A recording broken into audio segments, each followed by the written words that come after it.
ابراہیم علیہ السلام، جنہوں نے نمرود کے ساتھ مناظرہ کیا اور اپنے دلائل کی روشنی میں نمرود کو بے بس کر دیا۔ آپ اللہ کے برگزیدہ بندے، نبی اور اللہ کے خلیل ہیں۔ ہمارے پیارے آقا صلی اللہ علیہ وسلم کا سب سے افضل ابراہیم علیہ السلام، اور اللہ پاک نے قرآن پاک میں 50 سے زائد مرتبہ آپ کا نام ذکر فرمایا، اور آپ کے درجنوں اوصاف عالیہ بھی قرآن کریم میں ذکر کیے گئے۔ 12 سورہ ہود آیت نمبر 75 میں فرمایا، ترجمہ کنز العرفان، بے شک ابراہیم بڑے تحمل والا ہے، ابراہیم لحلیم اواب منیب، ابراہیم بڑے تحمل والا ہے، بہت آہیں بھرنے والا، رجوع کرنے والا۔ یہاں 3 اوصاف بیان کیے گئے ابراہیم علیہ السلام کے، کہ بڑے حلم والے ہیں ابراہیم علیہ السلام، اواہ ہیں ابراہیم علیہ السلام، منیب ہیں۔ حلم جو کا مطلب ہے بردباری، نرم دلی، ٹالرنس، یہ بڑی اہم خوبی ہے۔ امام غزالی فرماتے ہیں کہ آدمی کو غصہ آئے اور وہ کوشش کر کے تکلف کے ساتھ نفس کو مجبور کر کے غصے کو دبا دے، تو اس عمل کو کہتے ہیں کظم الغیظ۔ کظم الغیظ، غصے کو دبا دینا یعنی غصہ پی لینا۔ اگر بار بار اسی طرح غصہ پینے کی پریکٹس کی جائے، مشق کی جائے، یہاں تک کہ ایسی حالت ہو جائے کہ غصہ آئے ہی نہ کرے، اور اگر غصہ آئے بھی تو دبانے میں تکلف سے کام نہ لینا پڑے، آسانی سے بندہ اس کو کنٹرول کر سکے، دبا لے اس کو، اس کیفیت کو کہتے ہیں حلم۔ یہ جس بندے کے اندر آ جاتا ہے نا، وہ بندہ بڑا کامیاب ہے، دنیا میں بھی کامیاب ہے اور آخرت میں بھی یہ خوبی کام آتی ہے۔ اور یہ حلم والی خوبی ہمیں اپنی اولاد کو بھی سکھانی چاہیے، تربیت کرنی چاہیے، ورنہ تو بچے جو جن کی عادت ہوتی بات بات پہ غصہ کرنا، اور یہی عادت ان کی برقرار اگر رہی کہ بات بات پہ غصہ، فوراً ریئیکٹ کرنا بات بات پہ، یہ درست نہیں ہوتا۔ ٹھیک ہے، والدین تو برداشت کرتے رہتے ہیں بچوں کا غصہ، لیکن جب یہ کسی اور سے ایسا کریں گے تو پھر آگے سے پڑیں گے، اور بچیاں اگر کسی اور گھر میں جائیں گی اور یہی عادت رہی بات بات پہ غصے والے، تو ان کے گھر برباد ہوگا۔ تو حلم یہ بڑی ضروری ہے، حلم نہیں ہے نا تو گھر تباہ ہو جاتے ہیں، کیونکہ بیوی بھی غصہ کرے گا، بیوی شوہر پہ غصہ کرے گی، سسرال میں جا کے وہاں غصہ کرے گی، تو سارا نظام درم برم ہو جائے گا۔ تو حلم کی تربیت دینا اپنے بچوں کو، اساتذہ کو چاہیے کہ اپنے شاگردوں کو حلم کی تربیت دیں، کہ کنٹرول کرنا غصے کو، ٹالرنس پیدا کرنا، یہ زندگی گزارنے کے لیے ایک بہترین سکل ہے۔ بندہ بالکل نرم ہو جائے، اس کے اندر لچک ہو، الاسٹیسٹی ہو، جس بندے کے اندر لچک ہوتی ہے وہ کامیاب ہو جاتا ہے، وہ ہر جگہ سے مجھے اکڑا رہتا ہے، وہ پھر ہر دروازے سے نہیں گزر سکتا۔ جو دیکھتا ہے کہ جہاں سے راستہ چھوٹا ہے وہاں جھک کے گزرنا ہے تو جھک کے گزر جاتا ہے، کہیں بیٹھ کے گزرنا ہے تو تنگ راستہ بیٹھ کے گزر جائے گا، کہیں لیٹ کے گزرنا ہے تو تنگ راستہ ہے اسے گزر جائے گا، تو وہ زندگی کے معاملات کو ڈیل کر لیتا ہے، نکل جاتا ہے مشکلات سے۔ جو اکڑا رہتا ہے تو وہ پھر ایک حد تک جاتا ہے، پھر آگے نہیں جاتا، اکڑ بندے کو ختم کر دیتی ہے۔ حلم جو ہے یہ عقل کے کمال کی دلیل ہے۔ علم بہت زبردست خوبی ہے، اور بار بار اسی طرح غصہ پینے کی جو مشق کی جائے نا، کہ ایسی حالت ہو جائے کہ غصہ آئے نہ، اگر آئے دبانے میں تکلف سے کام نہ لینا پڑے، بڑے آسانی سے بندہ کنٹرول کر لے، اس کو دبا لے، یہ حلم ہے۔ امام غزالی فرماتے ہیں مزید کہ غصہ پینے کی نسبت حلم یہ زیادہ افضل ہے۔ ایک بندہ ہوتا ہے نا غصہ پی جاتا ہے، یہ اس کی اگلی کیٹیگری ہے، اس سے اگلی سٹیج ہے حلم والی۔ غصہ پینا ٹھیک اچھی بات ہے، لیکن پینا ہی نہ پڑے، بندہ بڑی آسانی سے اس کو دبا لے، کنٹرول کر لے، تو یہ حلم ہے۔ اور حلم کمال، عقل کی کمال کی دلیل ہے۔ حلم والا شخص سمجھو بہت عقل مند انسان ہے، کہ اس نے ایسے غصہ پی لیا کہ اس کو کچھ تکلف بھی نہیں کرنا پڑا، بڑے آرام سے کنٹرول کر لیا غصے کو۔ حلم اللہ کی صفت ہے، جس خوش نصیب کو حلم کی دولت نصیب ہو جائے وہ اللہ پاک کا پسندیدہ اور پیارا بندہ بن جاتا ہے۔ لیکن دنیا میں بھی حلم کا فائدہ ہے اور آخرت کے لیے بھی حلم کا فائدہ ہے۔ فرشتے حلم والے کے مددگار ہوتے ہیں، کہ کتنا بڑا فائدہ کہ فرشتے جس کی مدد کریں پھر اسے کون دنیا میں نقصان پہنچائے گا. تو حلم والے کی فرشتے مدد کرتے ہیں، حلم والے کی لوگ تعریف کرتے ہیں.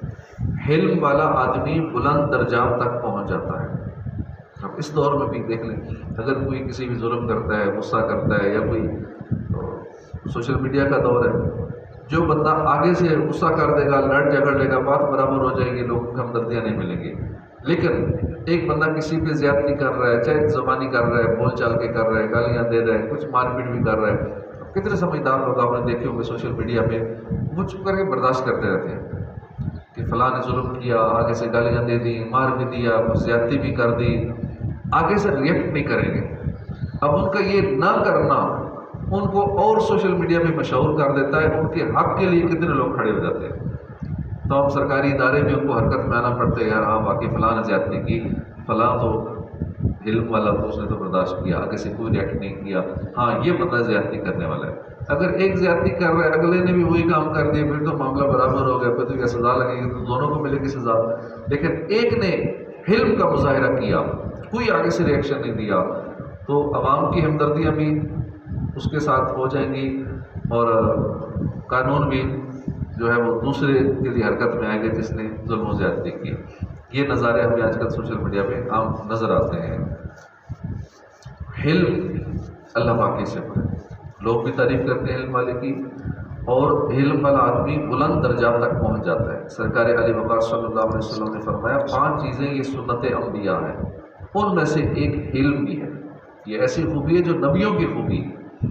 ایک حدیث پاک میں ہے کہ بے شک مسلمان علم کے ذریعے دن کو روزہ رکھنے اور رات کو عبادت کرنے والے کا درجہ پا لیتا.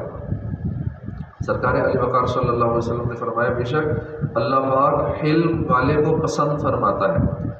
ایک حدیث پاک میں روز قیامت مخلوق کو جمع کیا جائے گا، ایک اعلان کرنے والا اعلان کرے گا اہل فضل کہاں ہے. یہ سن کر کچھ لوگ اٹھیں گے، جنت میں داخل ہو جائیں گے، جنت کی طرف بڑھ جائیں گے. فرشتے ان سے پوچھیں گے کہ تم جلدی جلدی جنت کی طرف کیوں جا رہے ہو؟ وہ کہیں گے کہ ہم ہی اہل فضل ہیں. فرشتے پوچھیں گے تمہاری فضیلت کیا ہے؟ وہ کہیں گے جب ہم پر ظلم کیا جاتا تو ہم صبر کرتے تھے، ہم سے برا رویہ اختیار کیا جاتا ہم معاف کرتے تھے، اور جب ہم سے کوئی جہالت والا برتاؤ کرتا تو ہم علم کا مظاہرہ کیا کرتے تھے. بس یہ خوبیاں تھیں، اس لیے دوڑ کے وہ جنت کی طرف چلے جائیں گے. وہ بھی سمجھتے ہوں کہ ہمارے اندر یہ خوبی ہے کہ ہم پہ کوئی ظلم کرے تو ہم آگے سے ریئیکٹ نہیں کرتے، ہم صبر کرتے ہیں، علم کا مظاہرہ کرتے ہیں. حضرت ابراہیم علیہ السلام کا دوسرا وصف جو اس صورت میں ہم نے سنا آیت نمبر 75 میں سورہ ہود کی، وہ ہے اواہن. اواہ کا مطلب ہے کہ آہیں مرنے والا، بہت زیادہ آہیں مرنے والا، دکھی شخص، آہیں مرنے والا. علماء کرام نے اواہ اس کے 13 مطلب بیان کیے، 13 معنی بیان فرمائے. ان معنی کے اعتبار سے آیت کریمہ کا یہ مطلب ہوگا کہ ابراہیم علیہ السلام بہت آہوزاری کرنے والے، ابراہیم علیہ السلام بہت درد دل والے، یعنی اللہ سے محبت کرنے والے. ابراہیم علیہ السلام بہت عاجزی کرنے والے، ابراہیم علیہ السلام بہت دعائیں کرنے والے، ابراہیم علیہ السلام بہت توبہ کرنے والے، ابراہیم علیہ السلام بہت رحم فرمانے والے، ابراہیم علیہ السلام پختہ یقین والے، بہت تسبیح پڑھنے والے، ابراہیم علیہ السلام بھلائی سکھانے والے، ابراہیم علیہ السلام جہنم سے بہت ڈرنے والے ہیں، ابراہیم علیہ السلام برائی سے بہت بچنے والے ہیں. حبشی زبان میں اواہ رحم و کرم کرنے والے کو کہتے ہیں. تو اس لحاظ سے مانا ہوگا ابراہیم علیہ السلام بہت رحم کرنے والے، بہت کرم کرنے والے. امام بخاری فرماتے ہیں اواہ اس کو کہتے ہیں جس کا دل ہر وقت اللہ کی طرف لگا رہے.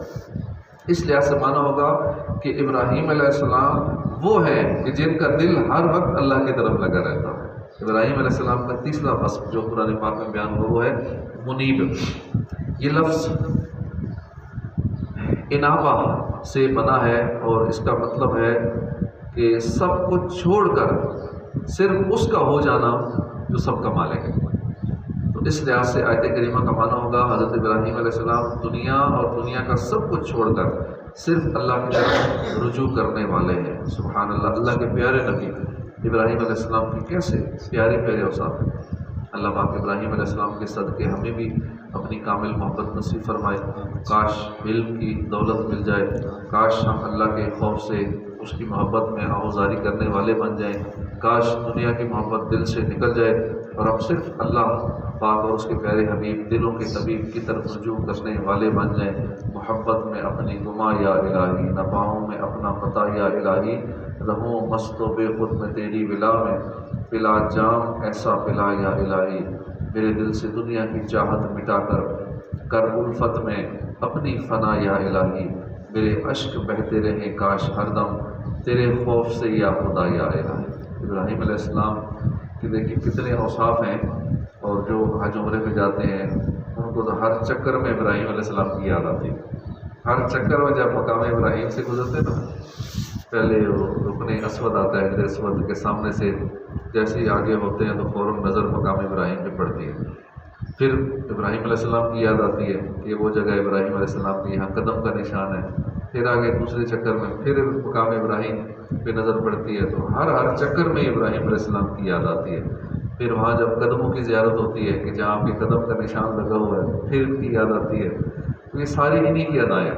پھر جب صفا مروہ میں چکر لگاتے ہیں تو وہاں بھی ابراہیم علیہ السلام کی یاد ہے کہ یہ وہ جگہ ہے جہاں ابھی تو اے سی لگے ہوئے ہیں، ایسے اے سی ہیں کہ سردی لگ جاتی ہے، سخت گرمی کے اندر سردی لگ جاتی ہے، اور پانی موجود ہے، جگہ جگہ زمزم موجود ہے، جہاں تھوڑی پیاس لگی فوراً پانی پی لی. ساری سہولتیں موجود ہیں، نیچے بہترین قسم کا ماربل ہے، اور وہاں ہر طرح کی سہولیات ہیں. تو ابراہیم علیہ السلام نے جب اپنے زوجہ کو، اپنے بیٹے کو یہاں چھوڑا ہو گیا تو کچھ بھی نہیں تھا، بے آب ہو گیا تھا، نہ پانی، نہ کوئی غذا، نہ کوئی سبزہ، نہ کوئی اے سی کا تصور ہی نہیں، نہ کوئی درخت بھی نہیں تھا، کچھ بھی نہیں تھا، سیدھی گرم دھوپ. تو اس وقت بھی ان کی یاد آتی ہے، اماں ہاجرہ کی یاد آتی ہے کہ وہ یہاں دوڑتی تھی. اس طرح ہم تو بڑے ایزی ہو کے دوڑ رہے ہیں نا، بڑے خوش دوڑ رہے ہیں، وہ موج مستی میں اتنا ایزی عبادت، مزے والی عبادت ہے. اور جب سیدتنا ہاجرہ رضی اللہ عنہ یہ جب دوڑتی ہوں گی تو اس وقت اتنی سخت گرمی ہوگی، بچے کی ٹینشن ہوگی، اور دوڑتی اس لیے تھی کہیں میرے بچے کو جانور نقصان نہ پہنچا دے. بچے کی چیخوں کی آواز، تو بچہ پیاس کی وجہ سے اسماعیل علیہ السلام کی رونے کی آواز ماں کو بے چین کر دیتی تھی. پھر دوڑ کے پہاڑی پہ چڑھ کے بچے کو دیکھتی تھی. تو یہ اللہ والوں کی ادائیں ہیں جو وہاں قدم قدم پہ. تو وہاں بھی ابراہیم علیہ السلام کی یادیں ہیں. پھر جب مینا میں جاتے ہیں تو وہاں جب ٹنکریاں مارتے ہیں شیطان کو، ساری خلقت اسی کام میں لگی ہوتی ہے.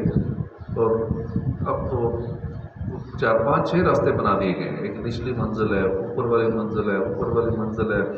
جو پیدل آ رہے ہیں ان کے لیے ایک الگ پوری منزل ہے، جو ٹرین پہ آ رہے ہیں ان کے لیے ایک الگ سٹوری ہے، اس طرح جو بسوں میں آ رہے ہیں ان کے لیے ایک الگ سٹوری ہے. یوں کر کے جو جہازوں میں آ رہے ہیں ان کے لیے الگ سسٹم ہے. وہ الگ اوپر سے اترتے ہیں جہاز سے، اور وہاں ہیلی پیڈ بنا ہوا ہے. تو یوں کر کے اب دنیا وہاں کنکر مار رہی ہے شیطان کو. وہاں بھی ابراہیم علیہ السلام کی یاد آتی ہے مینا میں. اللہ پاک نے کیسے ان کا ذکر بلند فرما دیا، کیسے بلند رتبہ اللہ کے پیارے نبی ہیں ابراہیم علیہ السلام. اللہ پاک ان کے صدقے ہماری مغفرت فرمائے. اور روزانہ ہم ان کا ذکر کرتے ہیں، روزہ مثال ثواب کرتے ہیں. تو جس کا بھی ہم روز ذکر کریں نا تو ان کی توجہ ہو ہی جاتی ہے. بار بار جب بندہ ذکر کرتا ہے کسی اللہ والے کا تو وہ اللہ والے بھی توجہ کر دیتے ہیں کہ ہمیں کون یاد کر رہا ہے. تو روزانہ ہم مثال ثواب میں ان کا ذکر کرتے ہیں، اور روز تذکرہ بھی ان کا ہم سن رہے ہیں.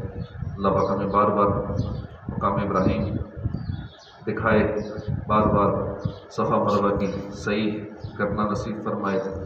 بڑے خوش نصیب لوگ ہیں جو ہر مہینے جاتے ہیں، ہر سال جاتے ہیں، بار بار جاتے ہیں.